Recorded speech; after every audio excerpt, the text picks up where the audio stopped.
Shalom, Yasharal. This your brother Dawada coming back at you with this here truth again. First and foremost, I want to give all praise unto Yahawah, Bahashim, YAHAWASHI, Bahashim, Kodash. Double honors to the apostles and the elders of great Millstone that taught us this truth and that rule well. And salutation and much love for you, Akim, pushing this truth and sincerity on the four corners of the earth and enduring afflictions to feed and edify the elect. So I want to jump into this here lesson, basically dealing with, 2/3, and how they're going to basically get caught off guard. All right. And the importance of watching and also moving at the how do I say, the trumpet, the alarm that's being sounded. All right. So we're going to start off. We're going to start off here in the book of Habakkuk chapter 2. I'm going to start at verse 1. It says, I will stand upon my watch and set me upon the tower, and I will watch to see what he. Salakia, let me actually start somewhere else. Let me go to the book of Ezekiel chapter 3 and verse 17 first. Okay. This is Ezekiel chapter 3 and verse 17. It says, Son of man, I have made thee a watchman unto the house of Israel. Therefore, hear the word at my mouth and give them warning for me. All right. So the Lord set up men. All right. The prophets, as you know them. All right. To tell you what's going to happen before it comes to pass. That's what it means to prophesy, to tell you what's going to happen beforehand. All right. But here it says, Ezekiel 3 and 17. Son of man, I have made thee a watchman unto the house of Israel. Salakia. Therefore, hear the word of my mouth and give them warning from me. All right. So like in the olden days, when there was back in the old ancient days, they had these cities, and around the cities, they had these walls. All right. Which was a line of defense. All right. Then they had men up in the watchtowers. All right. To watch for when the enemy was coming, to alert the people, give them warning. All right. So right now we're pretty much in the, how do you say, the end of our captivity and the downfall of Babylon. All right. So now it's the time for, the elect to wake up. All right. Really for all of Israel to wake up, but only the elect's going to wake up, the 1/3 and 144,000. All right. So what? The Lord sent out watchmen on the towers to watch for these here prophecies to come to pass. All right. And warn the children of Israel of the impending judgment. All right.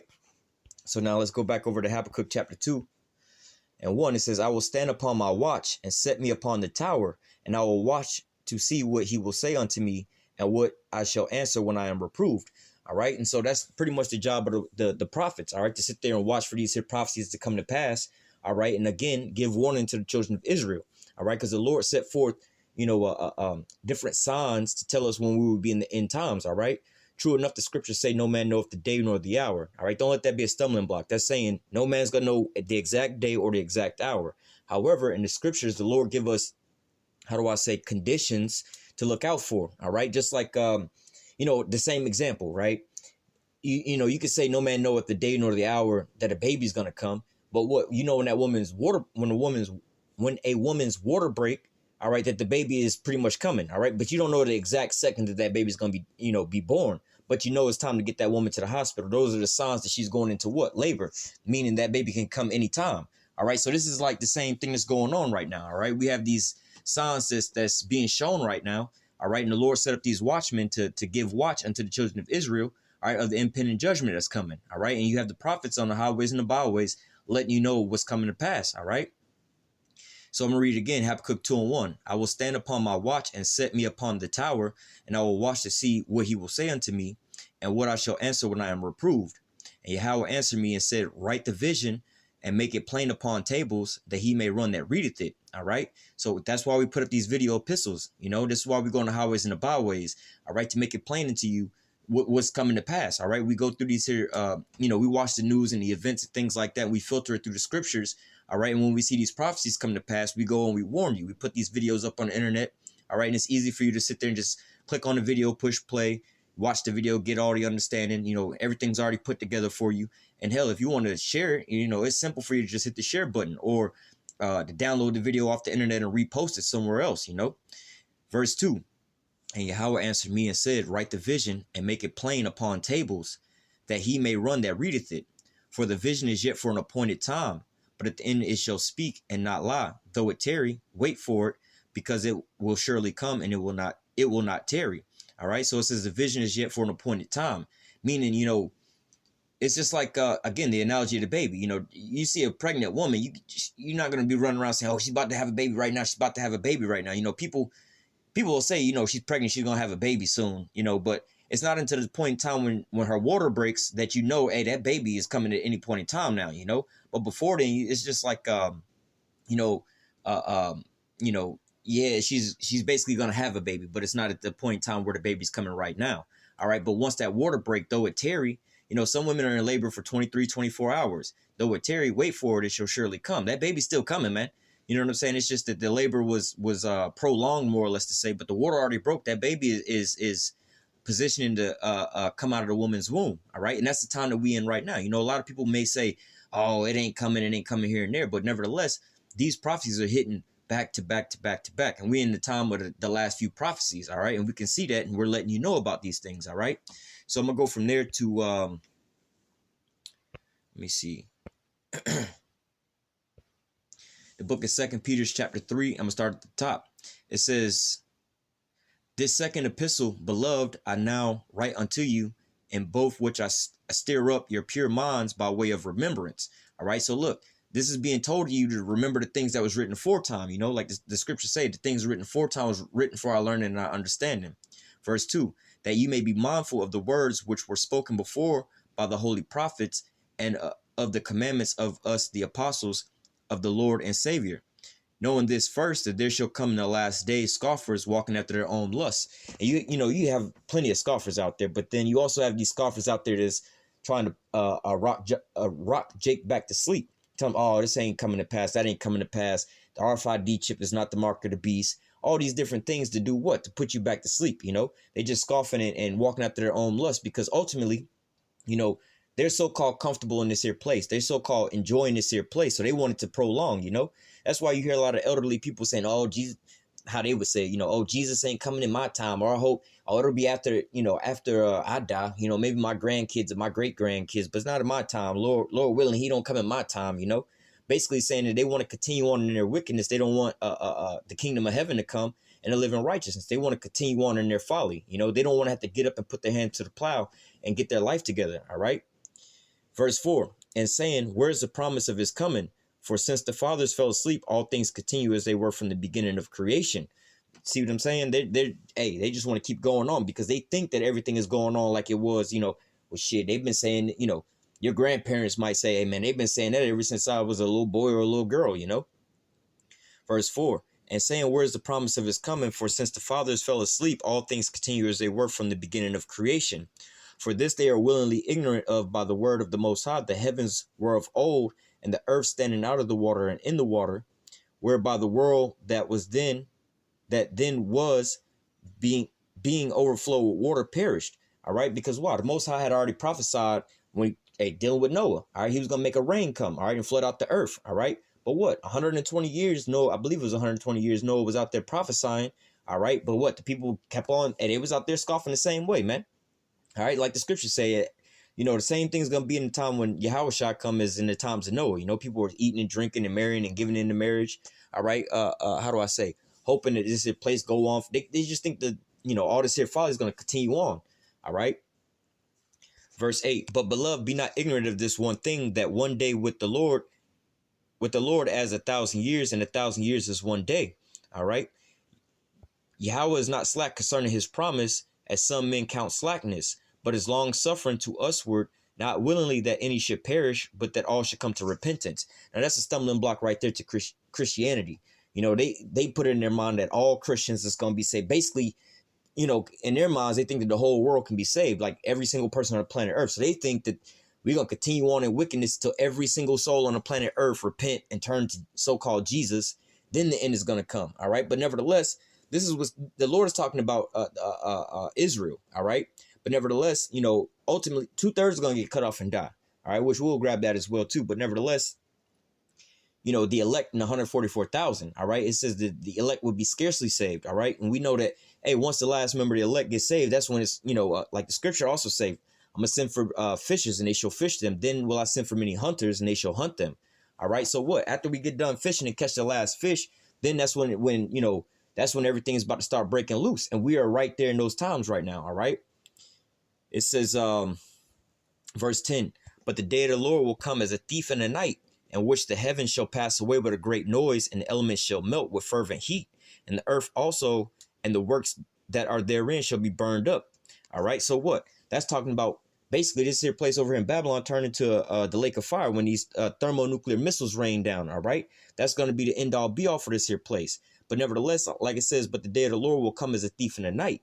All right, now I wound up making reference to this at camp, the thief in the night, unexpected, so now when the police come and raid your damn house and shit like that, a lot of the times you see it on TV when they go and raid your house, they raid your house at like 3:30, 4:30, 5 o'clock in the morning or whatever, whatnot, when you in deep sleep, so they catch you off guard. They don't want to come in the middle of the day where you might be out on the front porch chilling. You know what I'm saying? You might have some friends over and then they got more targets to get. So they want to get you at your weakest point when you dead asleep in the middle of the night, They kick in the door and then they got those flash. It's all dark. They got, the flashlights and shit, and it's a bunch of dudes running in your house. And what? You in the middle of a good ass dream or whatever, whatnot. You know what I'm saying? And all of a sudden the door get kicked in, boom. You know what I'm saying? All of a sudden flashlights and people grabbing you up. Before you can even wake the fuck up out the bed, you getting thrown on the floor and handcuffs put on you, And you don't know what the hell is going on. You might have some kids and shit like that. And before you can even think about your kids, you already hauled off in the back of the van. Like, what you trying to figure out what the hell is going on? You can't even get a word out. All of a sudden you getting snatched up, unexpectedly. All right. That's how these things are going to come, the minute the Lord are out here telling you, that these prophecies are coming to pass, man, the Lord is about to make his return. But nevertheless, you have some people that's going on about their everyday life. They're ignoring this or whatever, whatnot. And then guess what? They're going to get caught off guard, especially if you're not taking heed to the prophecies, man, or watching the news and things like that. You have a lot of our people out there that don't want to watch the news and hear these type of stories because it's so-called negativity. They want to just keep living in a delusion of so-called positivity, The scripture also says it's going to be a day like never before since there was a nation even until the same time, all right? So meaning that the days are waxing worse and worse and worse and worse. All right. But yet people don't want to hear about these things. So and they're living in la la land like everything is all good.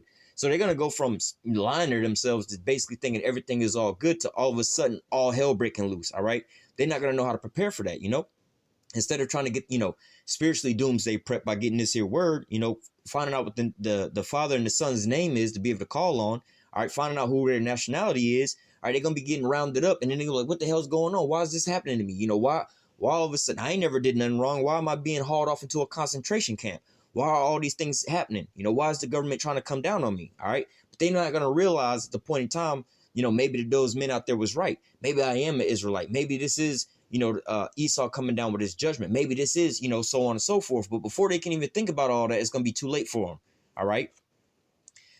Continuing on, let me read verse 10 again. But the day of the Lord will come as a thief in the night, in which the heavens shall pass away with a great noise, and the elements shall melt with fervent heat, and the earth also, and the works therein shall be burned up. Hey, just to go back to, the brother in Hawaii, GMS Hawaii YAHAWAH. All right, hey man, that brother did a beautiful lesson. The one day that they had that false alarm out there with that incoming ballistic missile over in Hawaii, went out, start prophesying, but what? He was prepared for all of that, on that whole island. It may have been one or two righteous brothers on that whole island, but everybody else walked by him over and over and over again, laughed at him, scoffed at him, whatever, whatnot, as he was telling them about the incoming pending judgment that was coming. But what? When they all got that text message on their cell phone saying, look, incoming ballistic missile to the island of Hawaii, they was all panicking and putting their kids down into the damn storm drains, trying to figure out what the hell to do, what's going on.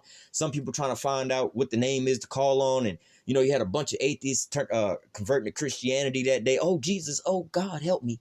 All in the midst of it. Just yesterday, they was like, oh, fuck Jesus and this and that. But then the next day, oh, Jesus, save me and my family. It was easy that they converted that day. But look, they calling them the wrong names to be saved. Because why? They was putting that off. Well, let's talk about the Israelites, because the heathen can't really be saved. Well, they can't be saved. But the Israelites out there, they still out there. Oh, Jesus, Jesus, Jesus, help me. But that ain't the name to call on, They just remember that one thing, calling on the name Jesus, But nevertheless, they had all this time to get right, man. They had the man of the Lord right there prophesying to them. They walked past them as they go into them all day in and day out. But what, when those when they thought that incoming danger or death was coming, those thermonuclear missiles, they didn't know what the hell to do. They was getting taken like a thief in the night, Continuing on, verse 11, seeing then that all these things shall be dissolved, what manner of person ought you to be in all holy conversation and godliness? All right. So going back, let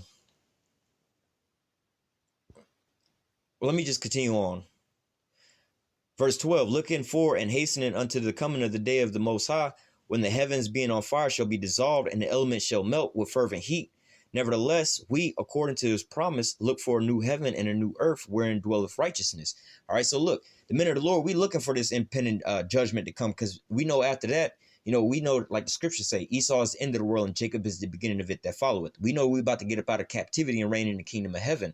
All right, but nevertheless, knowing that this here impending judgment is coming, all right, and the Lord is coming back to judge the world. What manner of conversation should you be? What should be on your mind? What should be the number one thing on your mind? All right, it should be salvation, getting your house together. All right. Nevertheless, let me grab another precept.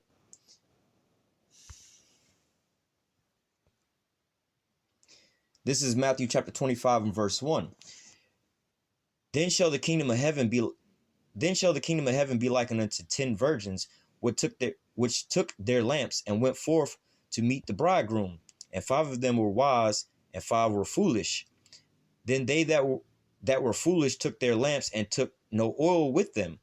But the wise took oil in their vessels with their lamp. While the bridegroom tarried, they all slumbered and slept.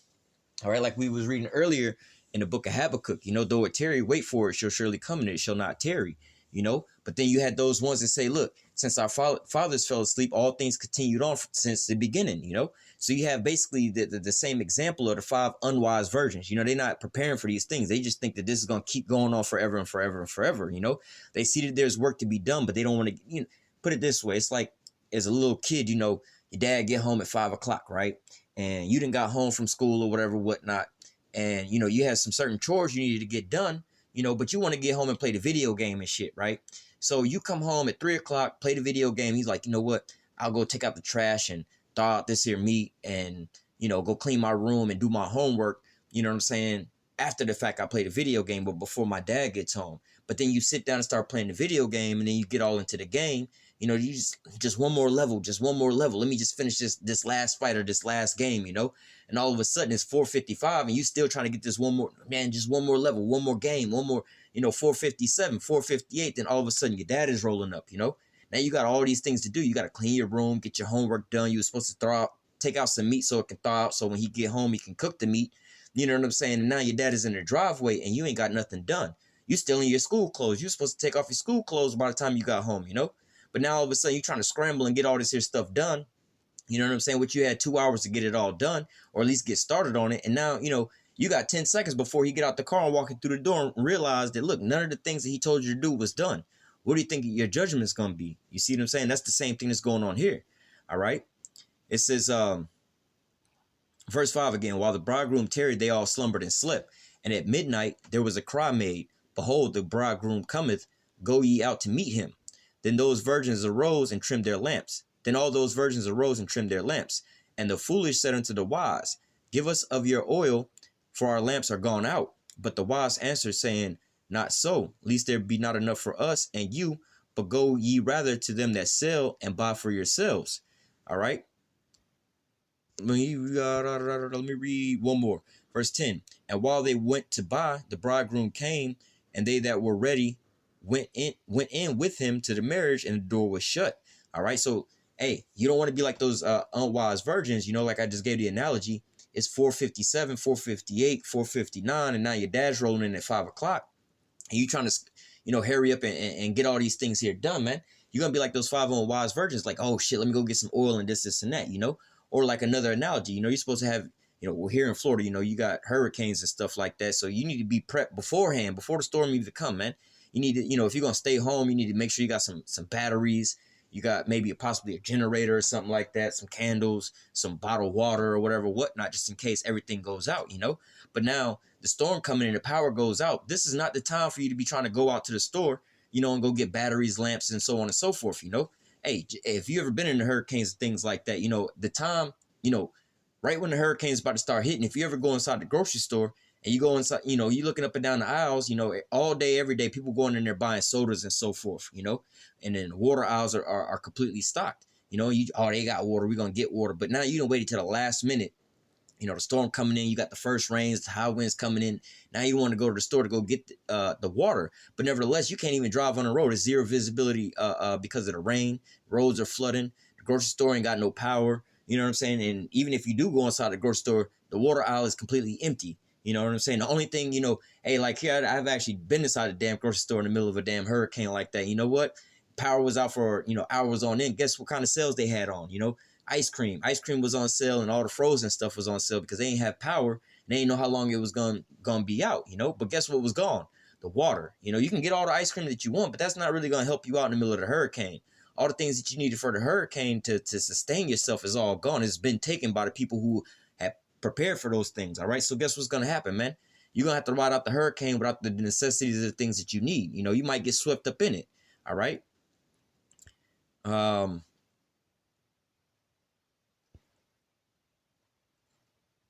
Let me just read the next couple verses and I'm gonna close out. Verse 11. Well, let me go back up. Let me start back at verse 6. And at midnight there was a cry made, behold, the bridegroom cometh. Go ye out to meet him. Then all those virgins arose and trimmed their lamps. And the foolish said unto the wise, give us of your oil, for our lamps are gone out. But the wise answered and said, not so, lest there not be enough for us and you, but go ye rather to them that sell and buy for yourselves. And while they went to buy, the bridegroom came, and they that were ready went in with him to the marriage, and the door was shut. After came also the other virgins, saying, Lord, Lord, open unto us. But he answered and said, verily, I say unto you, I know you not. Watch ye therefore, for you know neither the day nor the hour wherein cometh the Son of Man, wherein the Son of Man cometh. All right, so like I said, man, or like the scriptures say, no man know the day or the hour, but nevertheless we know the seasons. All right, just like hey, in a hurricane, man. You know, they telling you, hey, look, the hurricane coming is expected to hit in this here area around this here time. But guess what? You don't know what time the power is going to go out. You don't know what time the power is going to come back on. So guess what? You need to have your candles prepared just in case the power do go out. You know what I'm saying? So you don't get caught off guard. You don't want to wait till the power goes out to go try to buy some damn candles, man. All right. If the store close enough to your house, they ain't going to have no power to be able to sell you nothing. All right. So in the same sense, man. All right. You need to wind up getting your house together ahead of time. All right. Let me grab one more because I spoke on this a little earlier. This is Zechariah chapter 13 and verse 8. It says, and it shall come to pass that in all the land, saith Yahweh, that 2/3 or 2 parts therein shall be cut off and die, but the third shall be left therein. And I will bring the third part through the fire, and will refine them as silver is refined, and will try them as gold is tried, and they shall call on my name, and I will hear them and say, it is my people, and they shall say, Yahweh is my power. All right. So what? The third, the 1/3 is being brought through the fire right now, being tried and refined. All right. So-called getting their oil right now and being prepared right now. All right. So they're being prepared for when the bridegroom comes. Or in a different analogy, they're going out and getting their hurricane supplies ahead of time before the storm cometh. All right. Before the power go out, they're going to go get those candles and things like that, the generator and all these things before the power go out. They're going to go get bottled water before the shelves are empty. All right. So when the storm come, they'll be prepared. All right. But what? 2/3, they're going to just keep going on, eating and drinking and giving in the marriage and partying and not wanting to hear this here truth and putting off the day of the Lord, not being prepared for the Lord's return. And guess what's going to happen to them? They're going to get caught off guard. All right. They're going to be scrambling in the last little minutes, you know, trying to find the minute of the Lord. You know, that's why the scriptures say, seek the Lord early while he may be found. All right. We also know that there's going to be a famine of the word that's rolling around real soon. Let me grab that. We'll close out there. Amos chapter 8, 13. Salak. 8 and 11. Behold, the days come, saith Yahweh, that I will send a famine in the land, not a famine of bread, nor of thirst for water, but of hearing the word of Yahweh. For they shall wander from sea to sea, and from north even to the east, and they shall run to and fro to seek the word of Yahweh, and shall not find it. And that day shall the fair virgins and the young men faint for thirst. All right, so what? In these days, man, you're going to be looking for this here word when all hell's starting to break loose. You're going to be trying to get salvation then. You didn't walk past the prophets every Saturday going to work. You know what I'm saying? Or while you going shopping, you see him every single Saturday. All right. You scroll right past our videos all the time, or you watch our videos for entertainment purposes. All right. Or you just watching our videos and you're not doing nothing about it, man. Because you just, oh, well, one day I can get right with the Lord. When they get closer, I'll get right with the Lord. When I see more of these prophecies start popping off, then I'll get right with the Lord, you know. But nevertheless, you need to wind up getting your oil ahead of time. All right. You need to get all these things because why? There's a famine of the word coming. All right, the Lord's going to take his prophets off the highways and the byways. Then what? You're going to be searching for the Lord, searching for the name of the Lord, searching for who you are, searching for who your enemy is, and searching for what his plan is and your, you know, the way of to escape. But you're not going to find none of these things. All right, you're going to wind up just being like those unwise virgins that's going to go look for the oil at the time when the bridegroom cometh. All right, then by the time you get your oil and come back, the Lord's gonna be like, yo, the doors is shut. Depart from me, you wicked. All right, because when I called, you didn't answer. All right, but nevertheless, I'm gonna go ahead and close out there. Lord willing, this lesson was edifying unto the elect. Until next time, I say, call halal Yahawah, Bahashim, Yahawashi, Bahashim, Rachakwadash. Double honors to the apostles and the elders of Great Millstone that taught us this truth and that rule well. And salutation and much love for you, Aki, and pushing this truth and sincerity on the four corners of the earth and enduring afflictions to feed and edify the elect. Until next time, I say, stay strong and shalom.